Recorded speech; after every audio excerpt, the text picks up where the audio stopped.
नमस्कार, स्वागत है आपका प्रोफेशनल एस्ट्रोलॉजी पर। मैं यशराज तिवारी आज आप सभी के सम्मुख उपस्थित हुआ हूँ द एस्ट्रोलॉजी शो के एपिसोड नंबर 155 को लेकर। द एस्ट्रोलॉजी शो में मैं आप सभी दर्शकों के द्वारा पूछे गए प्रश्नों के जवाब देता हूँ। वो प्रश्न ज्योतिष से संबंधित हो सकते हैं, आपकी जन्म कुंडली की प्लैनेटरी पोजीशन से संबंधित हो सकते हैं, किसी भी तरह का ज्योतिषीय उपाय या कोई भी प्रश्न जो कि आपके मन में ज्योतिष की फील्ड से संबंधित, ऑकल्ट साइंस की फील्ड से संबंधित, ज्योतिषीय उपायों से संबंधित उत्पन्न होता है, उन प्रश्नों के जवाब आप मुझसे इस कार्यक्रम के माध्यम से पा सकते हैं। क्या करना होगा आपको अपने प्रश्नों को पूछने के लिए? इस वीडियो के कमेंट सेक्शन में जाकर के आप अपने नाम के साथ में अपने एक स्पेसिफिक प्रश्न को दे दीजिए।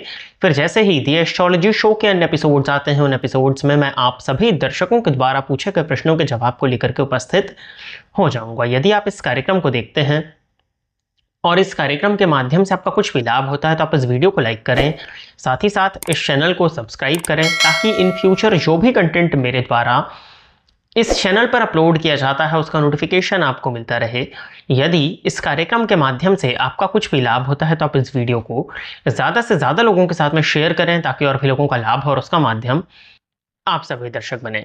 यदि आप जानना चाहते हैं कि वर्ष 2026 कैसा जाने वाला है, क्योंकि ऑलरेडी एक मंथ निकल चुका है और आप लेट हो चुके हैं इस राशिफल को देखने से, तो इस वीडियो को डिस्क्रिप्शन बॉक्स में जाकर के जो पहली प्लेलिस्ट का लिंक दिया हुआ है उसको अवश्य ही चेक कर लीजिए और अपने लग्न एवं अपने राशि के अनुसार वर्ष 2026 के हाल को सुन लीजिए।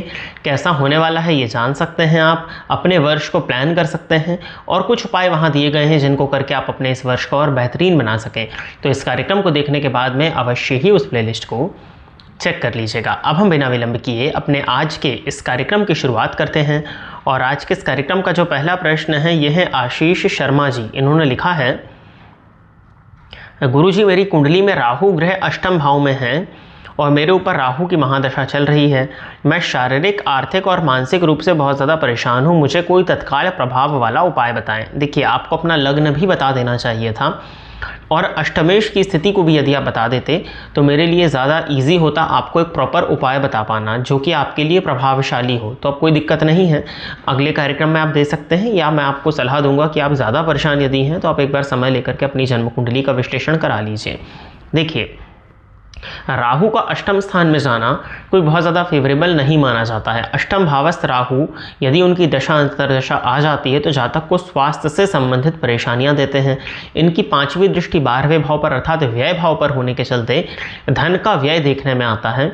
द्वितीय भाव पर दृष्टि पड़ने के चलते संचित धन का नाश होता है और चतुर्थ भाव पर दृष्टि पड़ने के चलते मेंटल पीस की कमी, मानसिक अशांति, मानसिक परेशानियां जातक के जीवन काल में देखने में उसको मिल जाती हैं। अब यदि लग्नेश की स्थिति मजबूत हो तो इन परेशानियों में कुछ हद तक कमी आ जाती है। तो मुझे लग्न और लग्नेश के विषय में जानना था। अब रही बात शारीरिक रूप से परेशान होने की, तो शारीरिक रूप से आप इसलिए परेशान हैं क्योंकि राहु अष्टम भाव में जाकर के बैठे हैं और ये भ्रामक रोग दे रहे हैं, ऐसे रोग जो कि डॉक्टर की पकड़ में नहीं आ रहे हैं।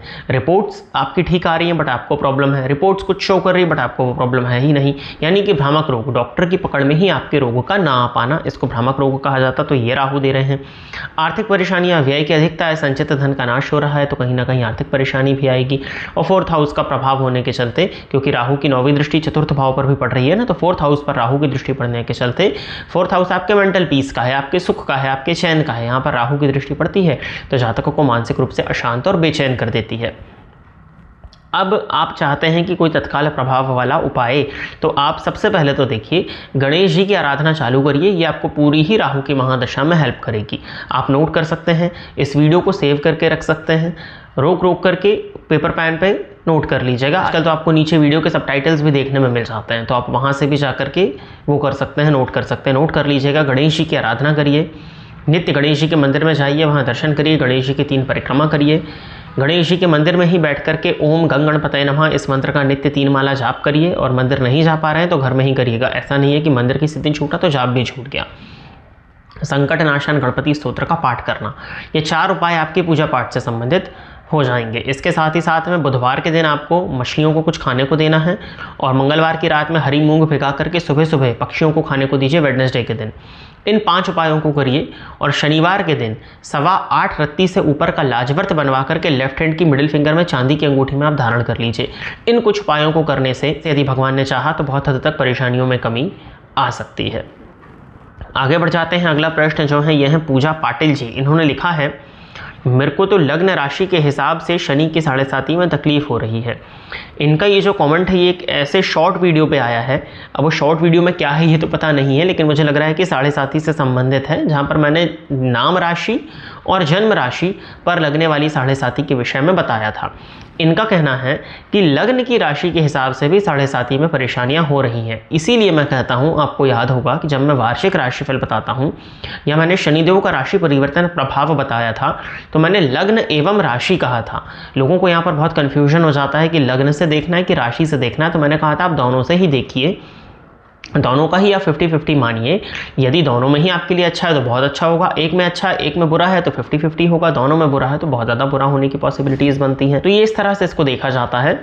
अब यदि आपको लग्न की राशि के हिसाब से तकलीफ हो रही है तो ये इसलिए हो रही है क्योंकि आपके लग्न में शनि या तो योग कारक नहीं होंगे, आपके लग्न से नेचुरली शनि जहाँ बैठे हैं वहाँ से गोचर के शनि किसी अच्छी पोजीशन पे नहीं आ रहे होंगे, या आपके लग्न में अब मीन राशि में, क्योंकि अभी मीन राशि में 7.5 चल रही है ना, शनि का संचरण मीन राशि में चल रहा है, मीन राशि में यदि कोई ऐसा ग्रह बैठा है जिससे शनि को प्रॉब्लम हो रही है तो कहीं ना कहीं फिर आपको 7.5 में तकलीफ आ रही होगी, या इसके अन्य कारण भी हो सकते हैं जो कि आपकी जन्म कुंडली को देख करके समझ में आएंगे।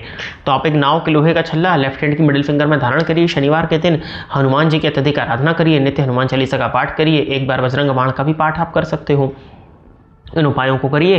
बाकी देखिए इसके अलावा जो रेमेडीज़ हैं, मुझसे बहुत से लोग बोलते हैं कि आप यूट्यूब पे बहुत सामान्य उपाय बता देते हैं। तो देखिए सामान्य उपाय बताने के पीछे कारण ये होता है क्योंकि अगर असामान्य उपाय जो आपको लगते हैं वो आपकी जन्म कुंडली की प्लैनेटरी पोजीशन के अकॉर्डिंग होते हैं।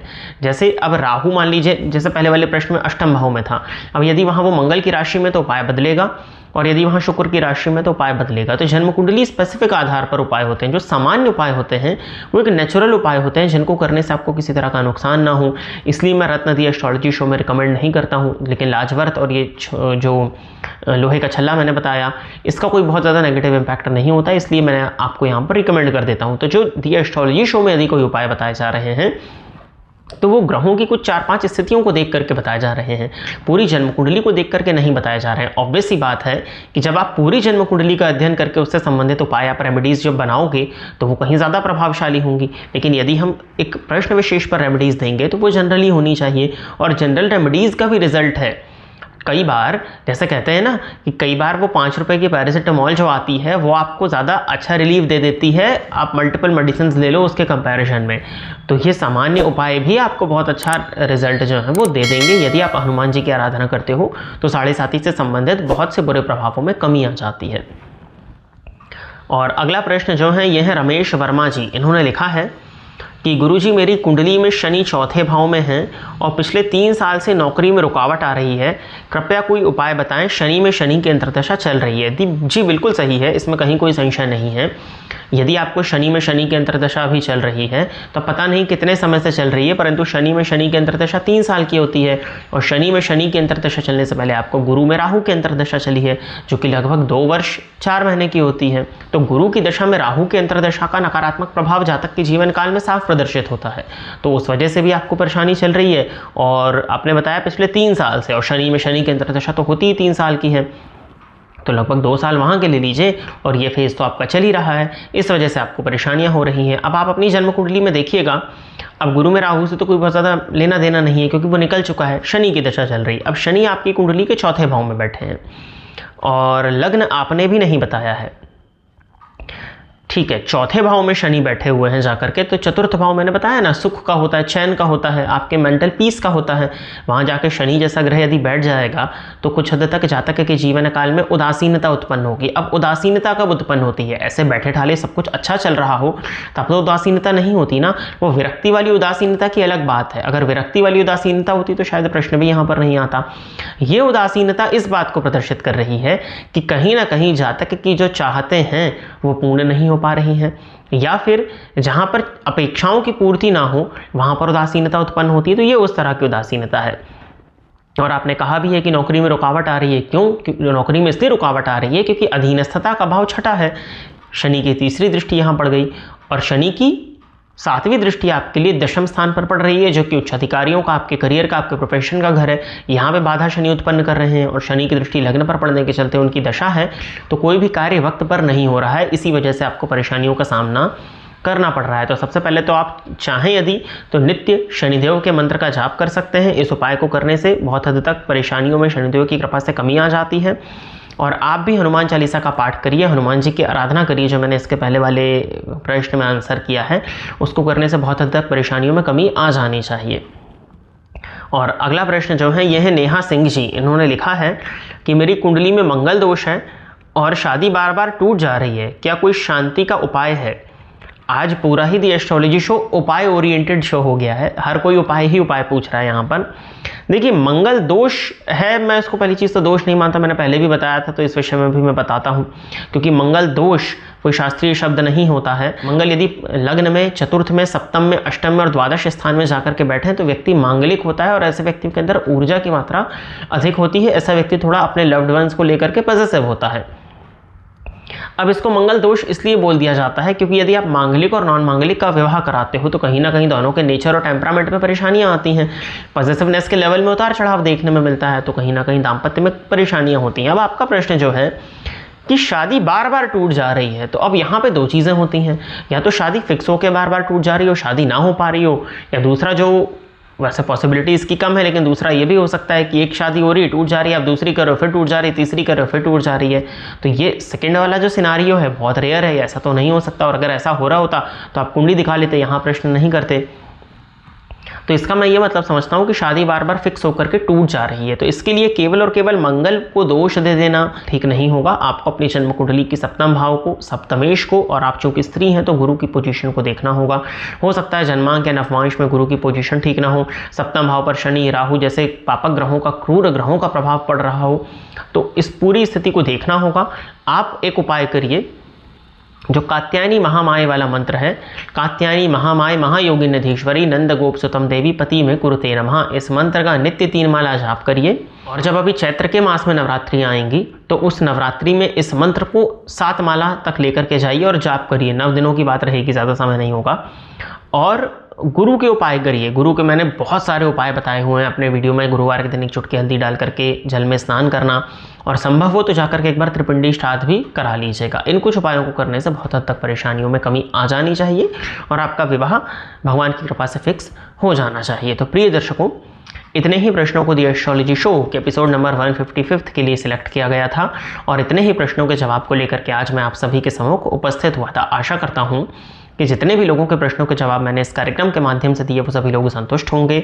यदि आप इस कार्यक्रम को देखते हैं और इस कार्यक्रम के माध्यम से आपका कुछ भी लाभ होता है तो आप इस वीडियो को लाइक करें, साथ ही साथ इस चैनल को सब्सक्राइब करें, ताकि इन फ्यूचर जो भी कंटेंट मेरे द्वारा इस चैनल पर अपलोड किया जाता है उसका नोटिफिकेशन आपको मिलता रहे। यदि इस कार्यक्रम के माध्यम से आपका कुछ भी लाभ होता है तो आप इस वीडियो को ज़्यादा से ज़्यादा लोगों के साथ में शेयर करें, ताकि और भी लोगों का लाभ हो और उसका माध्यम आप सभी दर्शक बने। अपने प्रश्न को इस कार्यक्रम में सम्मिलित कराने के लिए अपने नाम के साथ में अपने स्पेसिफिक प्रश्न को इस वीडियो के कमेंट सेक्शन में दे दीजिए। आज के इस कार्यक्रम में बस इतना ही रखते हैं। नमस्कार।